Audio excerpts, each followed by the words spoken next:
Soal latihan tes pegawai pemerintah dengan perjanjian kerja atau sering juga disebut dengan P3K Guru untuk sekolah dasar. Materinya di sini adalah seorang siswa melakukan percobaan bunyi dengan menggetarkan garpu tala di mulut tabung sambil mengisi tabung dengan air sedikit demi sedikit. Suara garpu tala terdengar paling keras ketika air mencapai ketinggian 10 cm. Berdasarkan data di atas, panjang gelombang garpu tala adalah A 60 cm, B 120 cm, C 240 cm, D 360 cm, E 480 cm. Di sini peristiwa menggetarnya garpu tala sehingga dia ikut bergetar itu disebut dengan peristiwa resonansi. Resonansi adalah peristiwa ikut bergetarnya suatu benda lain karena bergetar. Hal ini terjadi jika kedua benda ini karena mempunyai frekuensi yang sama. Peristiwa resonansi akan memperkuat bunyi aslinya. Pada saat ini jelaskan bahwa saat tinggi air 10 cm, suara garpu tala terdengar paling keras. Hal ini terjadi karena rambatan gelombang di air saat ketinggian 10 cm memiliki frekuensi yang sama dengan frekuensi garpu tala, sehingga terjadi resonansi dan suara garpu tala menjadi keras.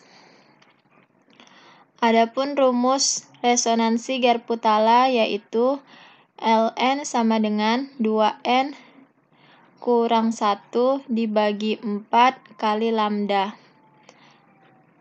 Nah, L sendiri merupakan panjang kolom udara di atas permukaan air di dalam tabung. Di sini adalah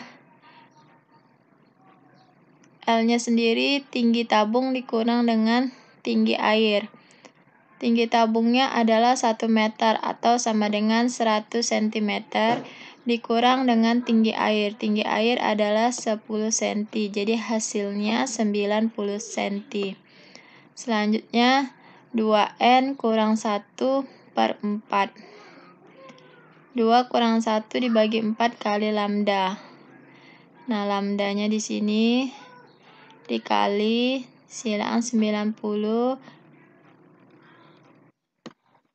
sama dengan 2 kurang 1 sama dengan 1 per 4 lambda atau lambda dibagi 4. Jadi ini dikali silang 90 kali 4 sama dengan lambda. Lambda sama dengan 360 cm.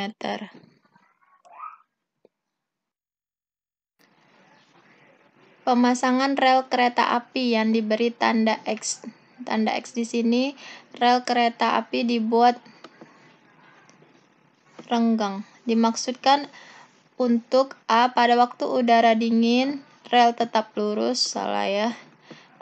B, pada waktu kereta direm rel tidak bengkok, enggak juga, enggak ada pengaruhnya. C, pada waktu siang hari yang terik rel tidak bengkok, ya. D, pada malam hari yang dingin rel tidak bengkok, enggak. E, pada waktu dilewati kereta rel tidak goyang, salah. Kenapa rel kereta api pada siang hari itu bengkok? Karena ada terjadi proses yang namanya proses pemuaian, di mana pada saat proses pemuaian mengakibatkan pembengkokan yang terjadi pada rel kereta api. Oleh karena itu, pemasangan rel kereta api harus dibuat renggang. Jadi jawabannya adalah C. Perhatikan gambar. Di sini adalah gambar jalannya sinar sejajar yang jatuh pada lensa mata. Ternyata sinar biasnya jatuh seperti tampak pada gambar tersebut. Jenis cacat mata yang dialami mata tersebut dan jenis lensa untuk menolong cacat mata yaitu A. Hipermetropi lensa cekung, B. Hipermetropi lensa cembung, C. Miopi lensa cekung, D. Miopi lensa cembung, E. Emetropi lensa cekung. Menjawabnya, kita lihat di sini jenis-jenis cacat mata yang ada pada manusia. Yang pertama, di sini ada mata yang normal. Mata normal itu sering disebut dengan emetropi. Emetropi ini adalah jarak yang terdekat untuk difokuskan mata disebut dengan titik dekat mata atau PP, punctum proximum. Untuk orang dewasa biasanya titik dekatnya 20 cm, walaupun anak seringkali bisa memfokuskan benda pada jarak 10 cm. Nah, untuk cacat matanya di sini ada disebut dengan rabun jauh atau sering disebut dengan miopi. Miopi atau rabun jauh hanya dapat memfokuskan benda pada jarak dekat. Kalau jarak jauh dia tidak bisa lihat. Titik jauh mata tidak berada pada tak terhingga tetapi jarak yang lebih dekat sehingga benda jauh tidak terlihat jelas. Nah, rabun jauh atau miopi biasa disebabkan oleh lensa mata yang terlalu cembung, sehingga bayangan benda jauh terfokus jatuh di depan retina. Nah, ini bayangan terbentuk di depan retina. Nih. Nah, cacat mata ini dapat ditolong dengan menggunakan lensa cekung. Depan retina. Ini gambar lensa cekung.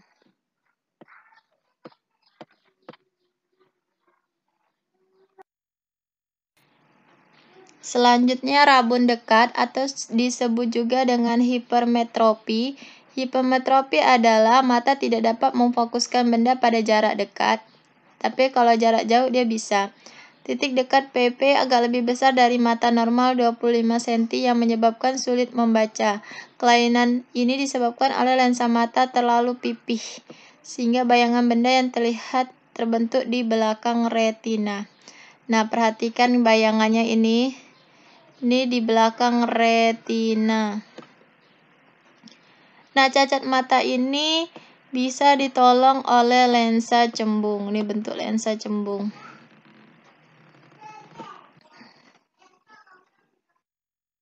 Sedangkan yang keempat yaitu mata tua atau sering disebut dengan presbiop, yaitu biasanya dialami orang-orang yang sudah tua, yaitu daya akomodasinya sudah berkurang.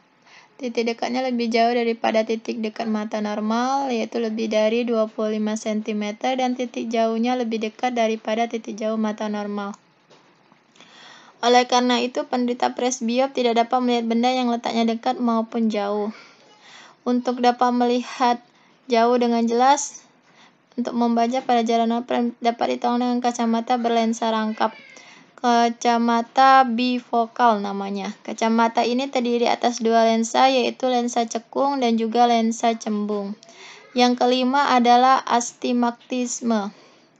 Astigmatisme yaitu disebabkan oleh kornea atau lensa yang kurang bundar sehingga benda titik difokuskan sebagai garis pendek yang mengaburkan bayangan. Hal ini dikarenakan kornea berbentuk sferis. Ya. Jadi di jawaban tadi itu adalah jawabannya C, yaitu penderita miopi ditolong oleh lensa cekung. Apabila diketahui R1 sama dengan 60 ohm, R2 atau hambatan yang kedua 30 ohm, R3 20 ohm, besarnya I2. I2 yang ditanya adalah A 0,2 ampere, B 0,4 ampere, C 0,6 ampere, D 0,8 ampere, E 1,2 ampere. Nah, caranya di sini R1, R2, R3. Tiga buah hambatan tersebut dirangkai secara paralel, maka besarnya beda potensial V total berarti R itu sama dengan